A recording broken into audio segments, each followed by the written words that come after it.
국내에서 구직을 아예 포기한 사람들 있죠. 실업자라도 카운트 안 되는 애들. 우리나라 15세에서 29세 청년이 39만 명. 아예 구직 포기.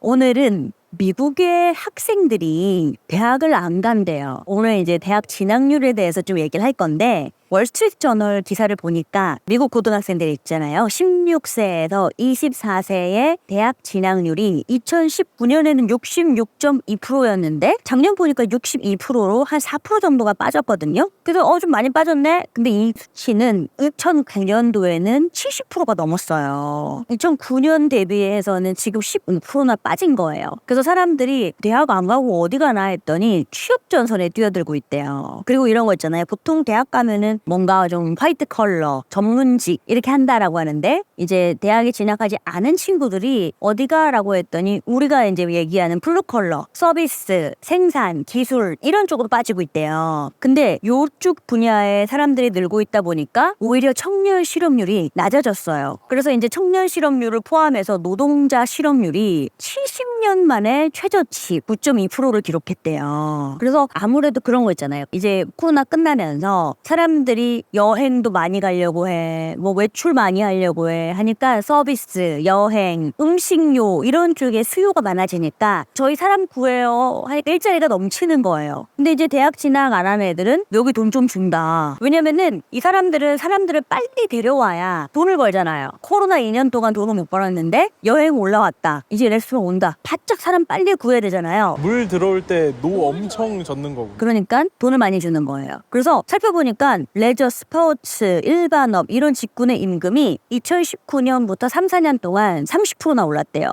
그래서 금액이 레스토랑 같은 경우엔 최저임금이 시간당 한화로 18,000원. 근데 이게 미국의 연방정부가 제시하는 최저임금의 2배 정도에 해당되고, 목수는 시간당 32,000원 받고, 기계공 이제 막 고치고 시간당 3만 원 정도 받는데요. 그러니까 최저임금을 레스토랑 값부터 일단 2배 이상을 주니까 몰리는 거죠. 그리고 내가 대학 진학까지 가서 취업이 잘 될 건가? 약간 오히려 불안함이 있으니까 화끈하게 빨리 돌리는 겁니다. 근데 요거 우리나라에서도 있었어요. 올 초에 혹시 기억나나요? 현대자동차 정규직 모집한다 했는데 400명 뽑는데 10만 명 넘게 지원했던 그 사건. 채용 관련돼서 막 사람들끼리 이야기하는 사이트에도 나 지금 지방공무원 6급인데 여기는 아니야? 생산직이 낫냐? 아니야, 나는 지금 대기업 사무직으로 있는데 여기가 좋은 것 같아. 현대자동차 생산직이 나은 것 같아. 왜냐면 얘네 보니까요, 막 내가 이직을 준비해야 돼. 나 지금 스펙 이 정도 좋은데 오히려 현대차가 나은 것 같아. 막 이걸로 공방이 치열했대요. 근데 보니까요, 여기 생산직 평균 연봉이 2021년 기준 9,600만 원이던데요? 거의 1억. 우리가 예전에 사실 이게 생산직 하면은 이제 기술직이니까 제가 어렸을 때만 해도 화이트 컬러, 블루 컬러 구분해서 배웠어요. 그리고 막 그런 것도 있어서 블루 컬러 하면은 뭔가 약간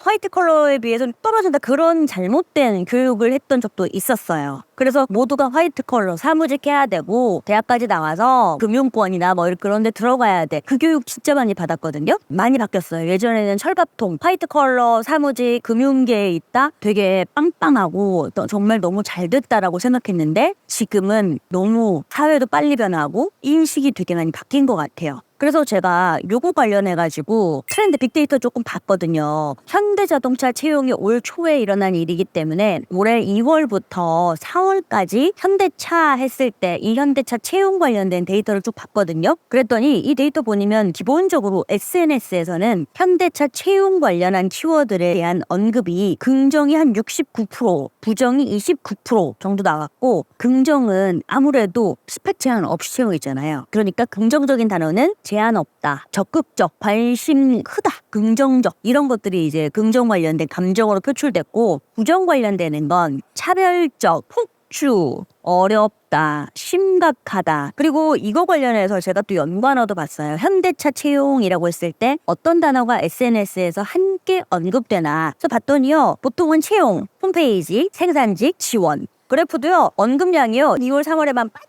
완전 집중적으로 현대차 채용 얘기만 하고 끝나니까 다 식었고 그때만 와글와글 한다. 그래서 저는 이제 이거 관련해서 조금 생각이 들었던 게 우리는 화이트 컬러, 블루 컬러 했을 때 예전에는 소위 머리가 똑똑해서 암기를 했던 직종들이 여기에 진짜 좀 뺏기지 않을까. 예를 들면 그거 있잖아. 공부 열심히 해서 암기해가지고 의사가 됐다, 변호사가 됐다, 애널리스트가 됐다. 판례 분석 얘가 더 잘해요. 사람이 외울 수 있는 법이 뭐 만약에 1만 개다라고 가정하면 얘네 뭐 100만 개, 1000만 개 외우잖아요. 그러니까 일단 기억할 수 있는 데이터 저장 공간에 있어서도 혁신적으로 어마어마하게 크고 의사도 사실은 정말 많은 지식을 공부해야 되잖아요. 늘 논문을 다양한 케이스를 봐야 되고 병을 정확하게 진단하기 위해선 기본적으로 의사가 알아야 되는 게 많은데 얘한테 하면은 전 세계의 희귀 케이스까지 공부를 할 테니 이게 뺏기지 않을까? 분석하고 이제 똑똑한 머리를 써야 되는 영역이 그치 화이트 칼라가 오히려 위험한 게 아닐까? 이런 생각이 들었어요. 작년에요, 미국에서 금리 인상으로 인해서 대량 해고가 이루어졌었는데 화이트 컬러 실업자만 16만 명이 넘었대요. 특히 IT 분야, 금융, IT 분야는 정리해고가 전년 동기 대비 88%나 증가했고요. 금융, 보험업계도 55% 증가했어요. 그리고 사실 수년 전부터 얘기는 나오겠는데 애널리스트가 예전에 막 골드만삭스 뭐 그런 데 하면은 와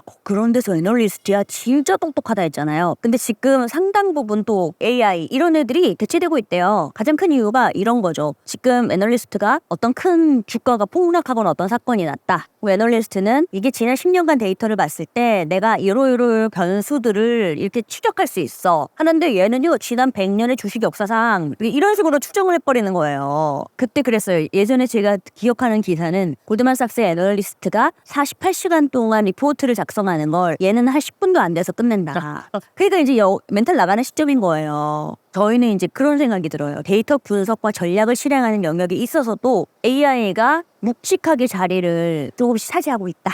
그래서 저는 이거 관련해서 마케터의 시각에서 조금 분석을 해보면 저는 그런 생각이 들었어요. 예전에는 이제 직무했을 때 화이트 컬러가 블루 컬러보다 낫다? 근데 지금은 잘 모르겠다. 지금은 대학을 나오는 것이 능사가 아니다. 이렇게 바뀌는 것도요. 사회 변화와 무관하지 않다. 즉 우리가 생각보다 너무 빨리 고령화에 접어들고 있고 이제 수명도 증가했잖아요. 그러다 보니까 예전에는 은퇴하고 대충 몇 년 살면 죽는다. 이런 생각을 하다가 지금은 정년 이후에도 최소 20년을 더 살아야 되니까 우리가 이 20년을 준비하지 않으면 노인 빈곤에 시달릴 수밖에 없대요. 그래서 강제적으로 10년을 더 일하거나 거의 뭐 70까지 일을 해야 80까지 남은 거를 좀 약간 편하게 살 수 있는데 그러니까 이제 약간 그런 고민하는 것 같아요. 노동시장에 어떻게 하면 오래 남을 수 있을까? 그런 걸 생각했을 때 과연 내가 화이트 컬러만 주장해서 될까? 이런 사회 변화, 고령화, 노인 빈곤 이런 거와 맞물러서 직종, 직무 이런 거에 대한 생각을 다시 하게 됐고 그리고 우리나라의 이제 청년들의 번아웃 이런 것들이 심각하대요. 내가 어떤 일을 해야 보람을 찾거나 또는 안정적으로 롱런할 수 있을까? 그래서 저 여기 번아웃 청년 관련해서 읽었던 사례 중에서 미국의 캘리포니아 대학에서 연구한 이 자료가 되게 인상적이었는데요. 인생에는 3번의 고독기가 찾아온다.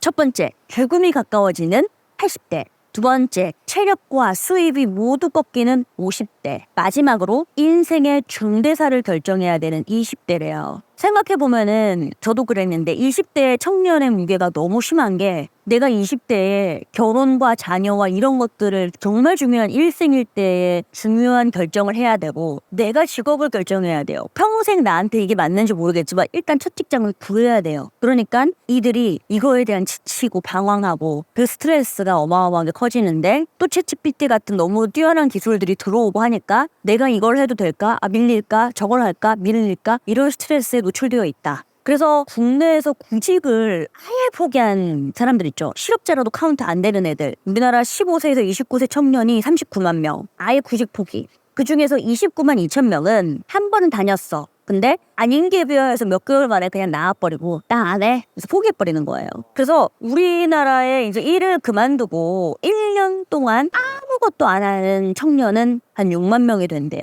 그 이제 우리나라에서도 일본의 히키코모리 장기 저성장 국면에서 일본에서도 히키코모리가 굉장히 문제였어요. 구직을 아예 포기하고 집 밖에 나오지도 않는다. 근데 지금은 가장 큰 문제가 일본이요. 이런 집 밖에 틀어박혀 있는 히키코모리가 60만 명. 근데 이제 이 사람들이 중장 중장년층에 접어들어서 이제 이게 큰 이슈다. 그전에는 부모가 어떻게 빼빠지게 일을 해가지고 먹여 살리지만 이제 중장년층이 되면은 부모님 더 이상 일을 못하고 수입도 떨어지잖아요. 그럼 중장년층의 빈곤의 문제가 벌써부터 발생하는 거죠. 그래서 이런 거 생각하면 조금 우울하긴 한데 근데 저는 이런 부분에 대해서 이제 사회적인 이야기가 좀 진행되어야 하지 않을까. 청년의 번아웃과 청년의 미래에 대한 것도 문제, 고령화로 인해서 앞으로의 중장년층의 갑작스러운 수입 감소와 이 절벽, 이걸 어떻게 극복해야 될까, 이제 진지하게 얘기해야 되지 않을까라고 생각합니다. 끝! 데이터로 말한다 퍼포먼스 마케팅. 벌써 2세 인수에 들어갔습니다. 마케터라면 무조건 읽어야 되는 필독서. 요 책 지금 구매 링크 참고해보세요.